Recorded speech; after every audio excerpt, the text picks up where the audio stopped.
This is the second half of our study of Hebrews, and we're starting in chapter 7 with a long discussion of the new priestly order of Melchizedek. Chapters 7 to 10 are really the crux of the whole letter because they list 7 new things that are about the Christian faith. We have a new order, a new priesthood, a new law, a new offering, a new temple, a new covenant, and a new relationship. And remember about covenants the way at the end of the previous lesson we clarified some things about how the church is not the new covenant, but there are Christian Jews in it. Okay, so you might want to review that one. Anyway, let's start with a new order. The Old Testament account of Melchizedek is found in Genesis 14, and not much is said about him other than being a priest and king of Salem, which is an older name for Jerusalem, same city. Although Genesis is filled with genealogical records, Melchizedek appears suddenly and then is never mentioned again in Genesis. Now, Psalm 110, which Jesus applied to himself, is the only other Old Testament mention of him, and it only refers to the order of that priesthood. It's possible that he was a pre-incarnation of Jesus, but we simply don't know. Many preachers make a big deal out of the fact that Abraham paid a tithe to this priest, as we can see here, of the spoils of a battle. But there's no record of Abraham tithing on any other occasion, or that he had a regular practice of tithing. And it wasn't based upon his regular income, but on won war or battles captured goods. The whole reason the writer brings this up is to say that Levi, who only ever collected tithes from the Israelites, could be technically credited with paying a tithe to the superior priesthood of Melchizedek by virtue of being a descendant of Abraham. But why is this even an issue? It's because people want to say that tithing, being outside of the laws of Moses, must apply to everyone at all times in history, especially to Christians. But really, technically, by their rationale, it should apply to everyone in the world because it's outside the laws of Moses. And technically, Abraham was not a Jew. That didn't start until his grandson's generation, Jacob, Israel, and those descendants. But the point is that this cannot be applied to everyone. It's very bad logic and bad scripture that Abraham being outside the law doesn't mean that Christians must obey the law of tithing. It doesn't mean that at all. Now, what does there's words in Greek that mean so to speak. You could say, that's what they talk about with Levi paying the tithe. It's not a statement of a literal fact that somehow Levi existed as a person at that time, because he was a descendant of Abraham and wasn't born yet. A person doesn't exist until an egg is fertilized, or else we'd have to consider all the sperm and eggs throughout human history as separate people. And then, if that were true, what happens when those separate people are joined together? And if it were true that Levi was exempt from the tithe since he was literally in Abraham when he paid it, then none of the other descendants of Abraham should have to pay it either. So beware of stretching this credit through genetics analogy. If we're all supposed to have sinned because we all descend from Adam and were in him at his creation, then we could also claim to be righteous since we all descend from Noah and his family, or even our own parents if they were saved. Yet this is obviously not the case, so neither can we be credited or blamed for sin just because we descend from Adam. Let's be consistent in our logic. And then a new priesthood. That was a new order. This is a new priesthood. The order referring to Melchizedek, but now the priesthood itself and not just the name of that order. Now we see the words so then, or therefore, refers to the argument just completed about the Melchizedek priesthood being superior to the Levitical priesthood. If the Levitical one had been adequate to deal with sin, then there would have been no need for another priesthood. That's what they're saying here in Hebrews. But what's often overlooked is the fact that when the priesthood changes, so does the law. They're inseparable. Where one goes, there goes the other. Moses only gave the tribe of Levi access to the priesthood, but not the tribe of Judah from which Jesus came. And unlike the Levitical priesthood, the Melchizedek one is permanent. Jesus holds the office of high priest forever. And incidentally, this is an excellent rebuttal to Mormonism's dual priesthood of Aaron and Melchizedek. They cannot coexist, and no Mormon can claim to be of the tribe of either Levi or Judah. So since the priesthood we're under is that of Melchizedek and not Levi, We are not in any way obligated to observe any law associated with Levi. This is what's coming right out of Hebrews. Gentiles should remember they were never under the old law at all. And Jewish believers should know that God's moral law is what the laws of Moses came from, not that those laws must be obeyed as the only way to obey God's moral law.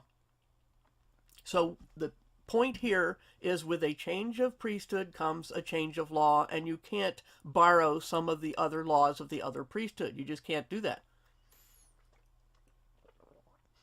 Now go down to verse 18. And it says that the old law couldn't save or perfect anyone. And notice that this eternal law has been annulled, as we'll see in chapter 9. This is Scripture speaking. But God sealed this new priesthood with an oath that Jesus would be a priest in the order of Melchizedek forever. There is no other priesthood to come, since this one alone can bring people to perfection. Unlike the old system where sacrifices had to be repeated, Jesus only needed one sacrifice of his own blood once and for all.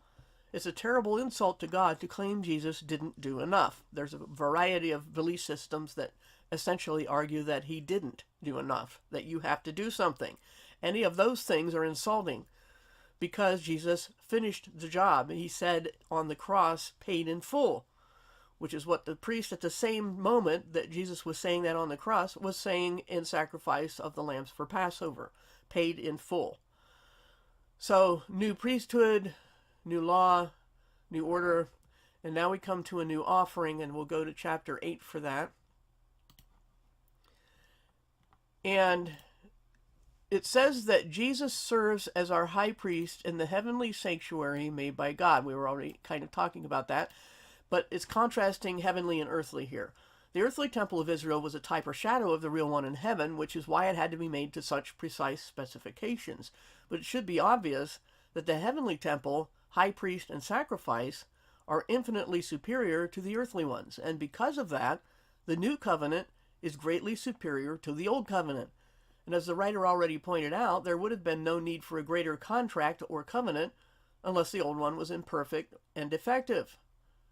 Old one is imperfect and defective, in spite of being called permanent in some places and fading away here in Hebrews.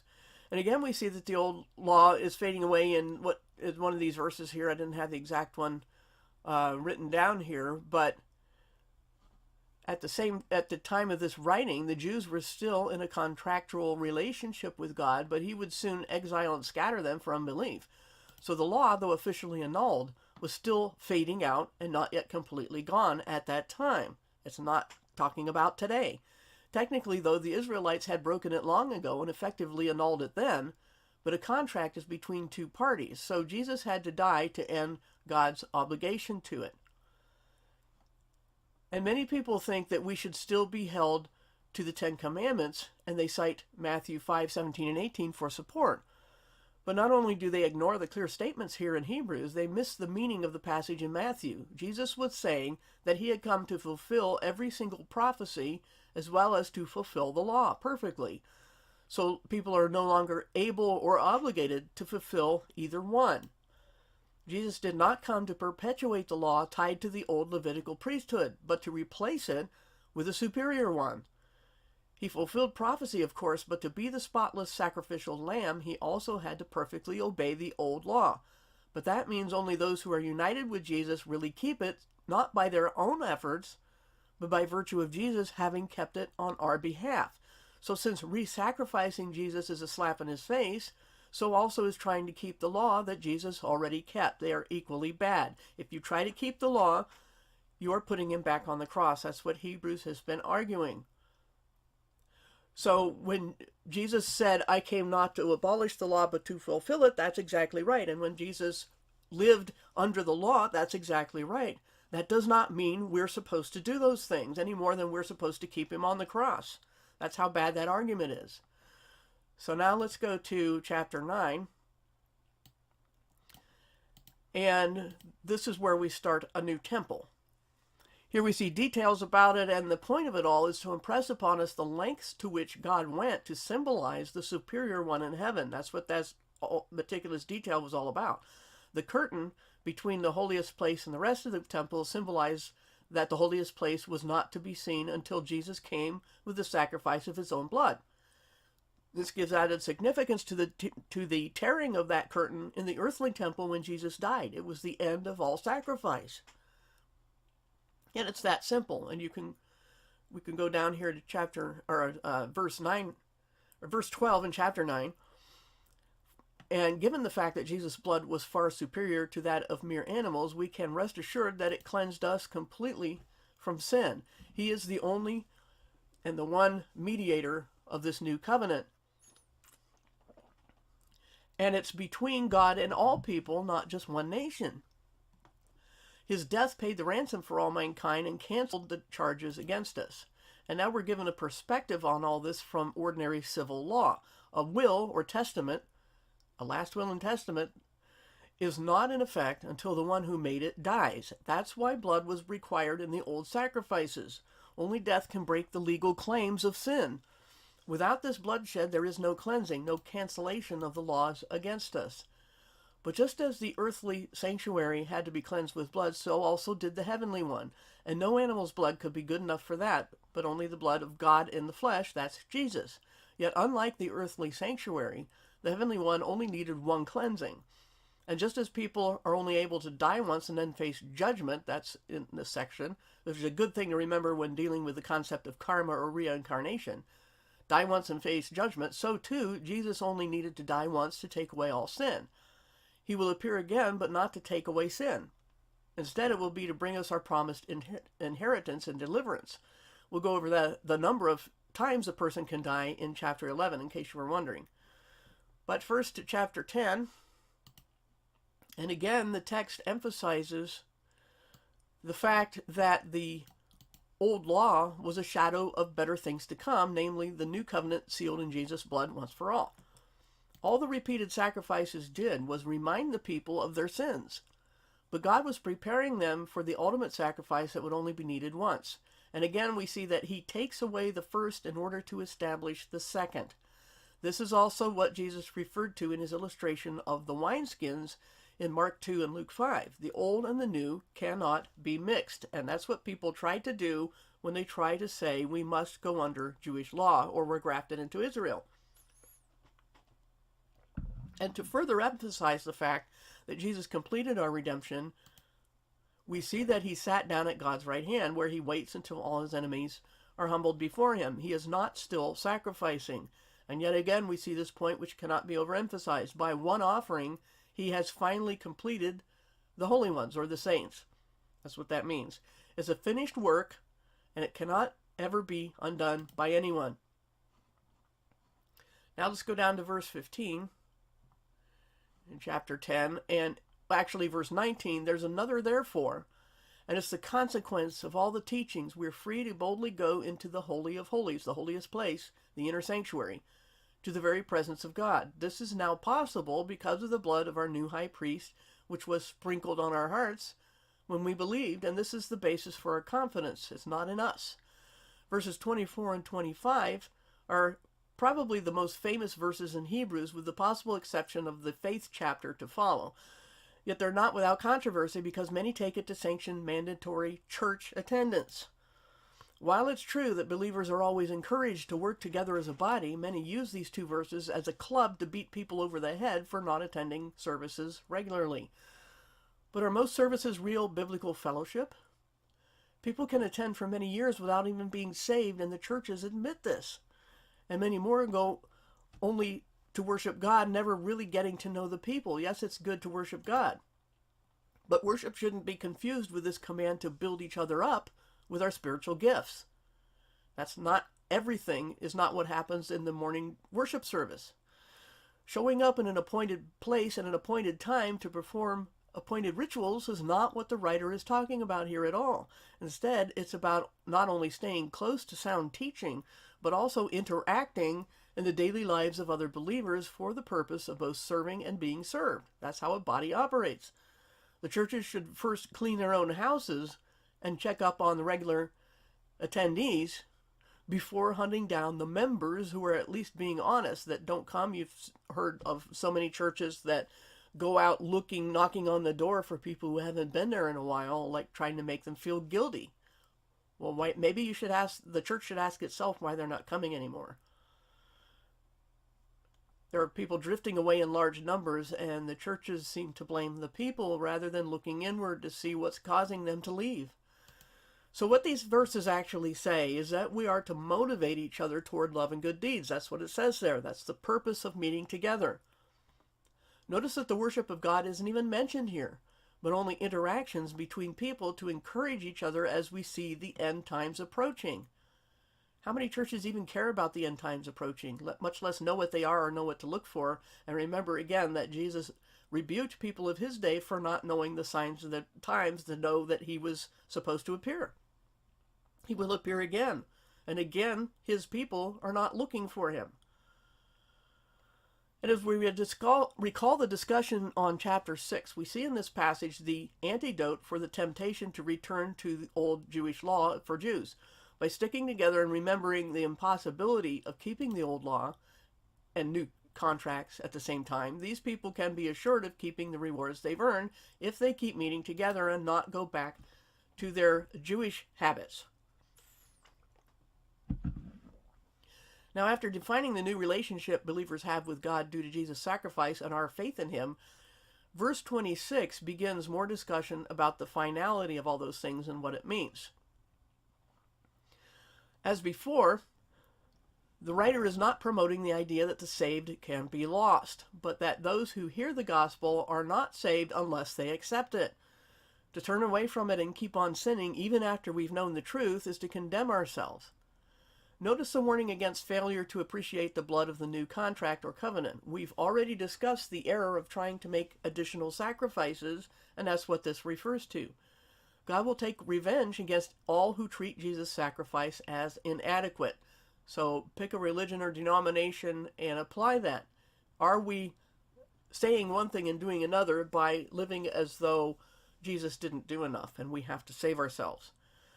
And in verse 32, after all that theology about the meaning and effectiveness of Jesus' sacrifice, the writer adds an appeal to the people's own experiences. When they were first saved, they were persecuted, but they stood firm through it all. They must not throw all that away, but endure and receive their rewards, not their salvation, their rewards. We're not to be fearful and defeated, but to be faithful and overcome. And it's plainly stated that we have faith for the security of our souls. Security, not insecurity. Guarantees and security are neither guaranteed nor secure if they can be lost. Now let's go to chapter 11, the famous faith chapter. And the definition of faith right at the top, if I can just scroll there. Faith is a sure hope, a conviction about what is not seen. It's confident trust in God, the one who will never fail us, even when we're overwhelmed with doubt or hardship or oppression. It's impossible to please God without trusting him, and to do that, we must first of all believe he exists. God makes himself known to everyone who seeks him out of faith, and this is no blind, baseless wish, but the absolute assurance of something or someone due to that which we can examine. God made sure that there were eyewitnesses to Jesus' birth, life, death, and resurrection. The Gospels were written for the precise purpose of giving testimony, and the evidence is appealed to repeatedly throughout the New Testament as the basis of our faith. Some people say that there must be a sharp divide between believing and knowing, but we believe because of what we know, which is very different from other religions. There's no need to repeat the details of this passage. You can read all of the by faith statements, but we'll touch on a few highlights. One of them is the account of Cain and Abel, which I think was very first here in verse 4. And this is the part where people question, when they read the Genesis account, they wonder why Cain's sacrifice was unacceptable to God. I did cover that in the Old Testament lesson on Genesis, but the text here is what gives us the answer, and we referred to that in the earlier lesson on Genesis. The difference is faith. Abel had a better sacrifice because he had faith. Hebrews is telling us what Genesis did not tell us. And from that we can appreciate that speculate that Cain lacked faith, and such lack may have been expressed in an offering of crops that weren't his best.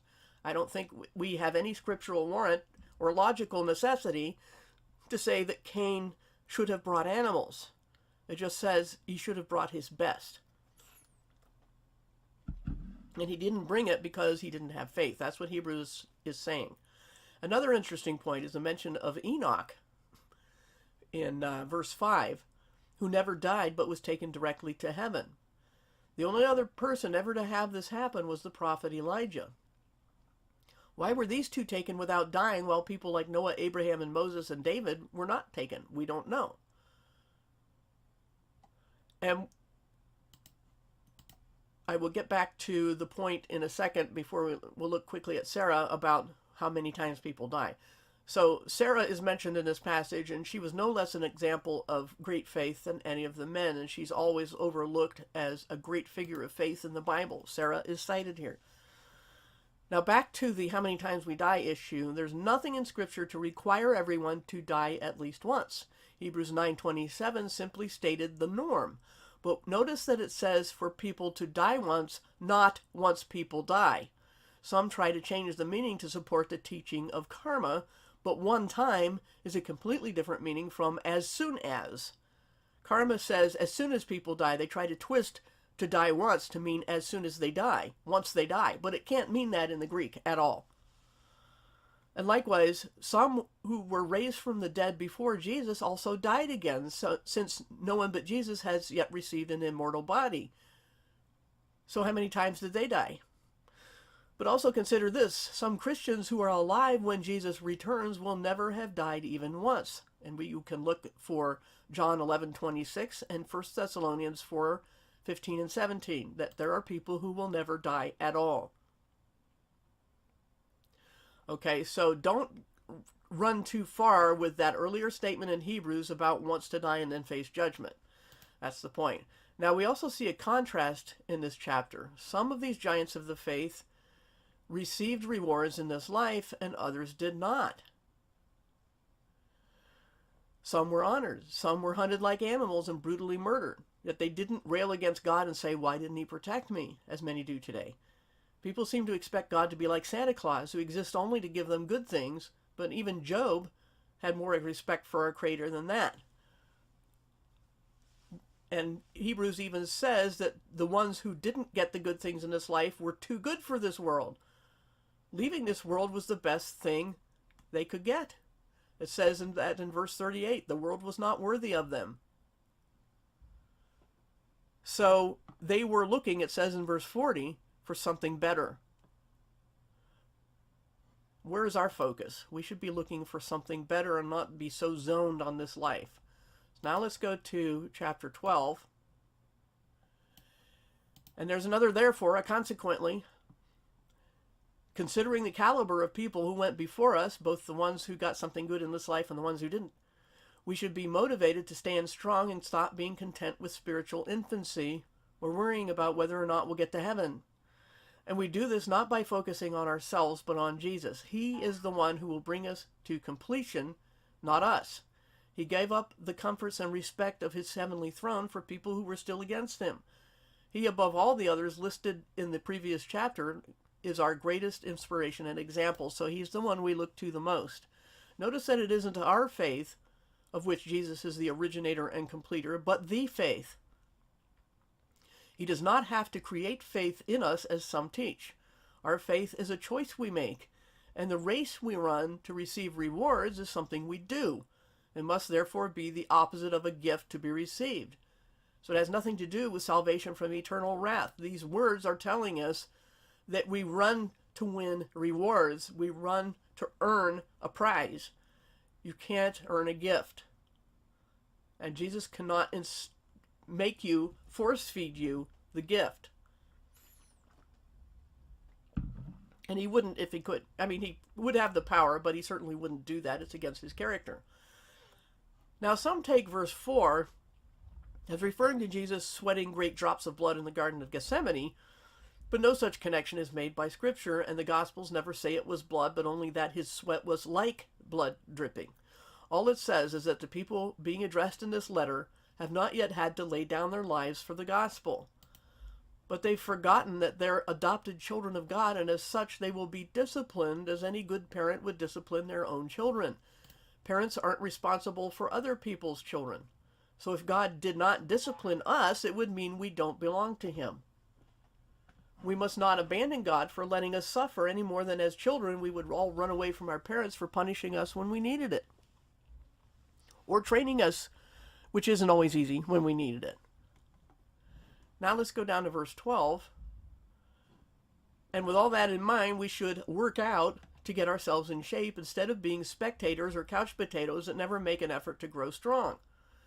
We should do our best to get along with others, yet be vigilant to stand against error, which could lead people astray. People say, don't rock the boat. Other people, you would hear the expression that we should not go along to get along. There's a balance between those two things. There are times, timing is everything, when it is right to get along, as Paul had taught in certain places, and other times when it's right to stand up and confront, as Paul also taught. So we have to do both, but know when to do both. And unlike ancient Israel, we have not come face to face with a consuming fire, it says here in this passage, darkness and gloom, a whirlwind or tornado, and a loud trumpet accompanying the voice of God. They were afraid to have him speak to them anymore, and even Moses was afraid. Instead, we can come to God without any fear as dear children. So we have no excuses at all to stay away from God. On the other hand, if the first covenant carried the death penalty for any who failed to meet its requirements, how bad will it be for those who reject the second one? All the more reason to come close to God instead of running away from him. That's the teaching of this passage, this chapter. So now let's go to chapter 13, the final chapter in Hebrews.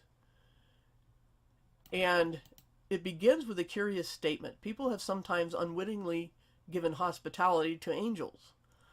We must keep that in mind when we encounter strangers, as it could be a test from God of our true attitude toward others.